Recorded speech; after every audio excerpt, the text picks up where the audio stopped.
semuanya, kembali lagi bersama aku Michelle Agustina Zara dari kelas 11 MIPA 6 absen 18. Kali ini aku bakal nge-resensi suatu film atau nge-review suatu film yang baru-baru rilis di Indonesia pada tanggal 8 Maret 2023. Kalian pasti tahu nih film apa. Gak usah lama-lama, kita langsung aja. Oke. Jadi di sini aku bakal ngeresensiin film atau nge-review film yang baru rilis di Indonesia itu tanggal 8 Maret 2023. Apa sih film ini? Film ini yaitu film Suzume. Kalian tahu sendiri tiket nonton Suzume itu semahal apa. Yang wibu-wibu ini pasti tahu semahal apa tiket Suzume. Film ini sendiri itu rilis di Jepang pada tanggal 11 November 2022 dan baru rilis di Indonesia pada tanggal 8 Maret 2023. Film Suzume ini berasal dari negara Jepang yang berdurasi 122 menit dan film ini tuh film petualangan fantasi animasi yang diproduksi oleh J.O. Mizuwe Film dan diedarkan oleh Toho. Penulis atau pengarang film ini sendiri itu bernama Makoto Shinkai, yang sebelumnya beliau ini juga punya karya yang tidak kalah bagusnya sama film Suzume ini. Salah satunya itu yang paling populer itu Your Name, terus ada juga Watering With You. Itu salah satu karya beliau. Kita bakal langsung masuk ke alur ceritanya. Suzume Iwato adalah seorang gadis SMA berusia 17 tahun yang tinggal bersama bibinya di sebuah kota kecil di Miyazaki, Jepang.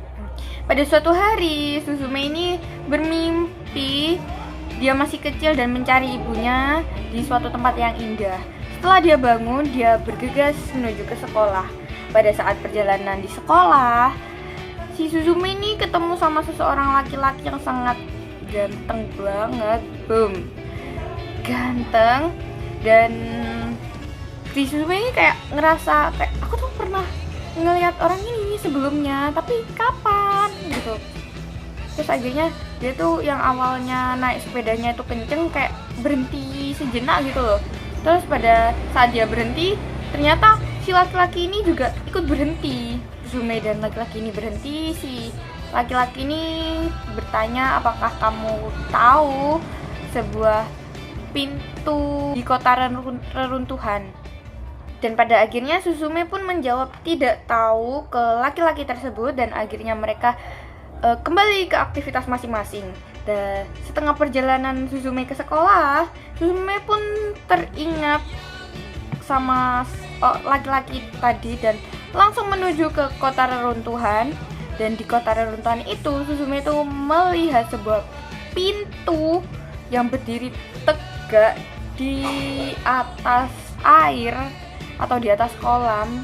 Itu kan ceritanya kayak kota reruntuhan, jadi dia tuh sudah gak ditempatin gitu. Nah penasaran, akhirnya Suzume itu berusaha untuk membuka pintu yang ada di atas air itu tadi. Saat Suzume buka, ternyata di dalamnya tuh terdapat suatu tempat atau suatu pemandangan yang sangat indah. Dan akhirnya Suzume itu pengen masuk ke dalam pintu itu, dan ternyata saat Suzume masuk tuh gak bisa, kayak dia tuh kembali lagi, jadi kayak nembus. Kayak ini pintu tuh, kayak dia tuh nembus lagi gitu loh. Mencoba memasuki pintu tersebut, Suzume tuh tidak sadar kalau dia tuh sedang menginjak suatu batu yang berbentuk kucing. Dan dia tuh pegang kayak lihat gitu loh, kayak wah batu gini apa, ini tuh apa, kayak gitu. Terus akhirnya batu itu berubah wujud menjadi seorang hewan dan dia tuh lari gitu aja. Dan akhirnya Suzume pun kayak kembali ke sekolahan tanpa menutup pintu tersebut. Suzume sudah berada di sekolah, dia itu sudah makan sama teman-temannya. Dan tiba-tiba itu terjadi gempa kecil.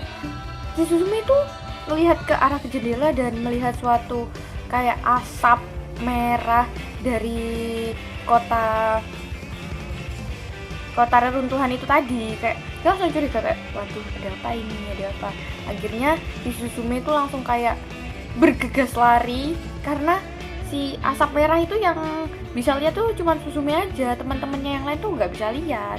Akhirnya si Suzume itu datang ke kota reruntuhan dan ternyata si Suzume ini sudah melihat seorang laki-laki tadi yang dia temui sebelum berangkat sekolah yang berusaha menutup pintu itu, tapi tuh gak bisa karena asapnya tuh kayak gede banget, tapi tuh kayak bukan asap, kayak cacing besar yang berusaha dimusnahkan gitu, kayak ditutup sama si laki-laki ini. Karena melihat si laki-laki ini berusaha menutup pintu tersebut, Suzume tuh hanya kaget dan bingung, ada apa gitu.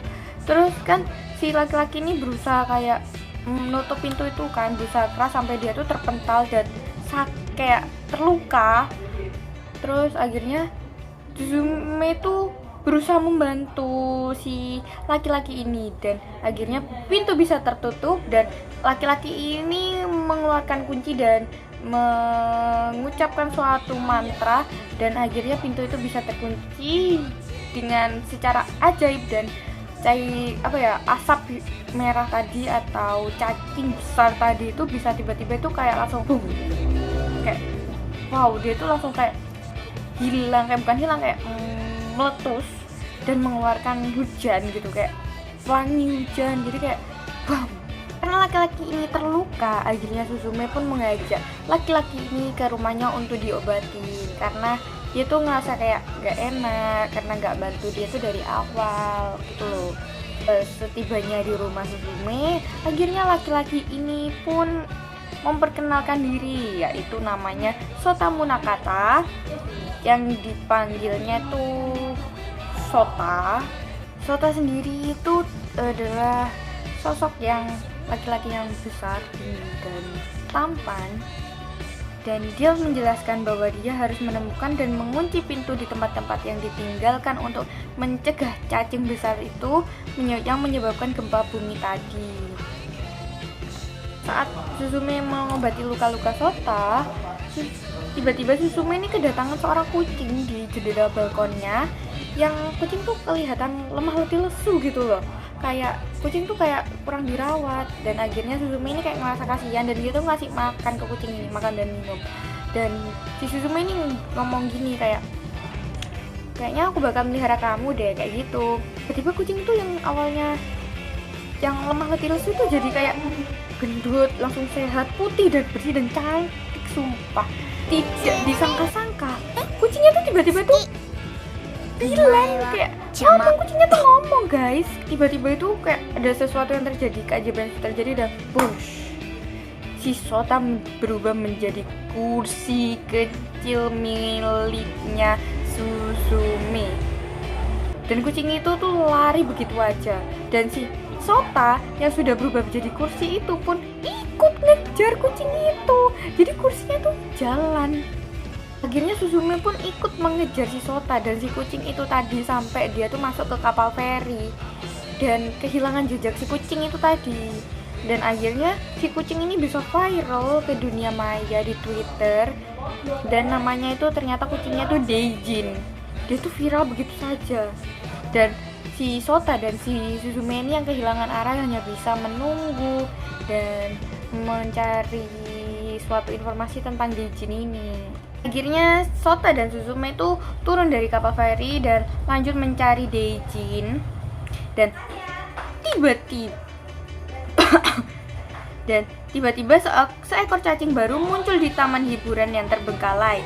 Sota menuntut Deijin untuk kembali menjadi batu kucing, tapi dia menolak dan ingin bermain bersama Suzume.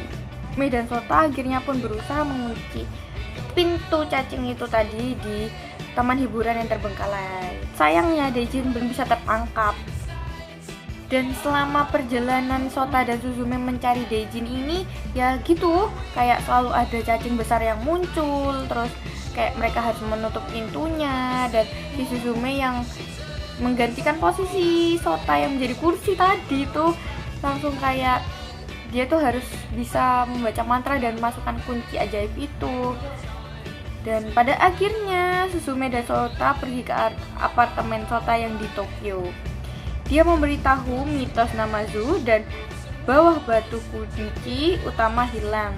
Jika cacing Tokyo muncul, Jepang akan hancur. Keluarganya memastikan pintu tetap terkunci, dan dia menanggung beban dari kakeknya yang dirawat di rumah sakit. Saat sudah sampai di apartemen si Sota di Tokyo, tiba-tiba muncullah si cacing besar ini tadi. Dan di situ tuh sudah ada Daejin di situ. Dan kalian tahu gak sih, tempatnya tuh gak strategis banget, kayak ini tuh kereta api, dan ini kayak sungai. Dan jika kayak Suzume dan Sota lompat tuh pastinya kan jatuh gitu. Dan di situ di atas cacing-cacing besar merah itu tadi sudah ada Daejin yang bilang, kamu yang harus menggantikan aku sebagai batu kunci. Itu kayak wow. Dan cacing-cacing yang ada di pusat Tokyo itu sangat besar, dan kayak dia tuh langsung kayak terbang ke atas. Keren gak tuh? Gak ada pilihan lagi, si Suzume pun akhirnya kayak bingung harus bagaimana, karena posisinya kalau Suzume itu gak biarin Sota menjadi batu kunci, Jepang di Tokyo Jepang itu bakal hancur dan banyak manusia yang mati atau terkena impasnya. Akhirnya si Suzume ini menancapkan si Sota yang berbentuk kursi tadi menjadi batu kunci. Dan akhirnya si cacing-cacing merah itu kayak langsung meledak dan menjadi pelangi atau hujan di malam hari itu. Dan itu sangat bagus banget. Karena merasa bersalah, akhirnya Suzume pun menemui kakeknya Sota yang ada di rumah sakit dan bertanya, apa aku bisa menyelamatkan atau membantu si Sota. Dan kakek Sota hanya mengatakan dia harus menemukan pintu pertama yang dia masuki untuk kembali ke dunia mimpi dan menyelamatkan Sota. Akhirnya Suzume pun kayak ingat kayak, oh iya, aku dulu tuh kayak pernah membuka pintu ini, tapi di mana? Terus akhirnya dia ingat. Akhirnya Suzume mulai perjalanan kembali ke kampung halamannya di Tohoku yang hancur dalam tsunami Tohoku 2011 silam. Saat ingin kembali ke kampung halamannya, Suzume ini ketemu Tamaki yang sudah bawa mobil warna merah. Dan dia tuh kayak bilang ke Tamaki, kamu mau bukan bantu aku nemuin Sota gitu. Terus tiba-tiba bibinya si Suzume itu datang. Ternyata bibinya Suzume itu nyari dia sampai ke Tokyo. Dan akhirnya mereka, si Suzume, Tamaki, dan bibinya ini bersama Daejin juga, mereka tuh langsung kembali ke kampung halaman si Suzume. Sudah berada di kampung halaman si Suzume, pastinya mereka tuh sangat banyak sekali mengalami sebuah kendala saat ingin menuju ke kampung halamannya, mulai dari kayak mobilnya rusak, terus mereka yang sedang bertengkar, dan Daejin yang ketemu ibunya, banyak sekali. Akhirnya Suzume kembali ke kampung halamannya dan menuju ke rumahnya yang sudah tidak berupa rumah, kan itu kena tsunami tahun 2011 silam.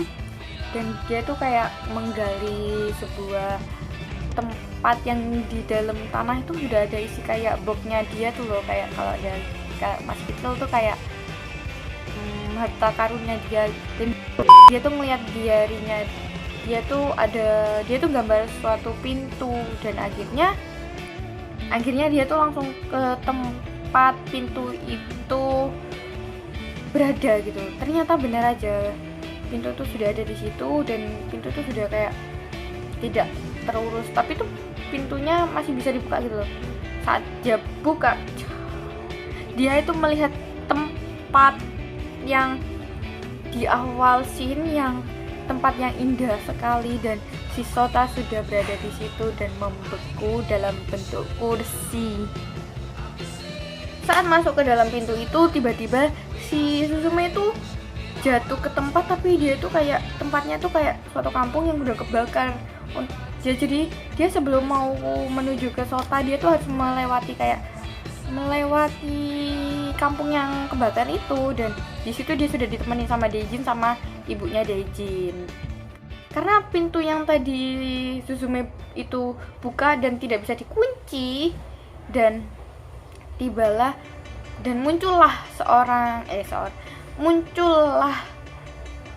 cacing besar tadi. Dan cacing besar itu langsung dilawan oleh induknya Daejin. Dan si Suzume, dan Dejinnya itu langsung fokus ke mana, ke Sota, mau nyelamatin Sota. Saat sudah ada di puncaknya, si Suzume itu kayak ngangkatin Sota dalam bentuk kursi tadi, kayak ngangkat, akhirnya kena. Tapi parahnya si cacing besar tadi itu tambah brutal. Dengan embel-embel Suzume akan menggantikan Sota dengan batu kunci, dia mengangkat Sota dalam bentuk kursi tadi dan langsung wush. Dan tiba-tiba si Sota yang awalnya berbentuk kursi tadi itu berubah menjadi manusia lagi dan menjadi seorang laki-laki yang sangat tampan. Dan akhirnya si Deijin ini langsung bilang kayak, aku memang ditakdirkan untuk menjadi batu kunci.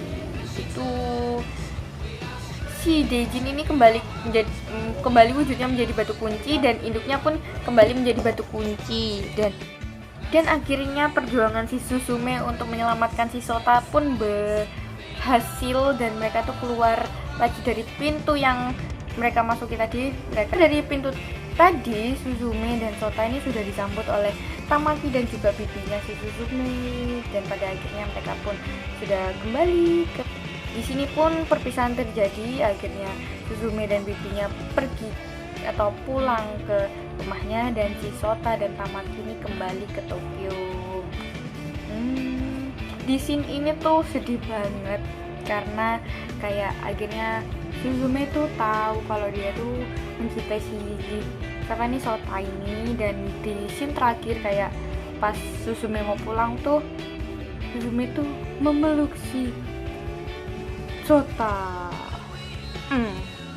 Di akhir film akhirnya si Suzume pun melanjutkan kehidupannya seperti biasa, dan di scene terakhir tiba-tiba si Suzume ini kayak ketemu si Sota lagi dalam versi terbaru mereka. Kelebihan film ini tuh banyak banget, mulai dari grafiknya yang gila, keren abis, pecah, terus alurnya yang nggak bisa ditebak, romansnya yang dapet, dan keunggulan film ini tuh banyak banget, sumpah kayak wow, di luar ekspektasi. Untuk kekurangan film ini tuh kayaknya lebih ke ceritanya sih, kayak ceritanya tuh udah nyambung, alurnya tuh gak bisa ketebak, tapi di akhir-akhir scene-nya tuh kayak kurang kena, terutama ke romansnya. Karena ya sebenarnya romansnya tuh kena, kayak si Sota sama si Suzume tuh nyambung, tapi itu kurang. Sebenarnya penulisnya tuh kayaknya mau ngasih tahu kita tentang romansnya, tapi itu kayak setengah-setengah gitu loh. Jadi kesimpulan film dari film Suzume ini sendiri itu kayak film itu mengajarkan kita kayak pantang menyerah, dan dia itu kayak mengajarkan kita kalau perjuangan yang keras itu gak bakal sia-sia gitu loh guys. Kayak keren banget nih alurnya, dan kayak kalau kita mau, dan di sini kita tuh diajarin kayak kalau kita memperjuangkan sesuatu kita tuh bakal dapet kalau kita selagi kita tuh mau berusaha gitu loh. Di film ini juga kita diajarin kesetiaan. Apa itu kesetiaan? Karena Suzume itu kayak berusaha dan berjuang keras untuk si Sota ini tadi. Keren kan? Mungkin itu aja yang bisa aku bahas atau aku review tentang film Suzume ini. Terima kasih yang sudah mau nonton, dan terima kasih untuk semuanya. Saya Misha lagi dengan Zara pamit undur diri. Wassalamualaikum warahmatullahi wabarakatuh.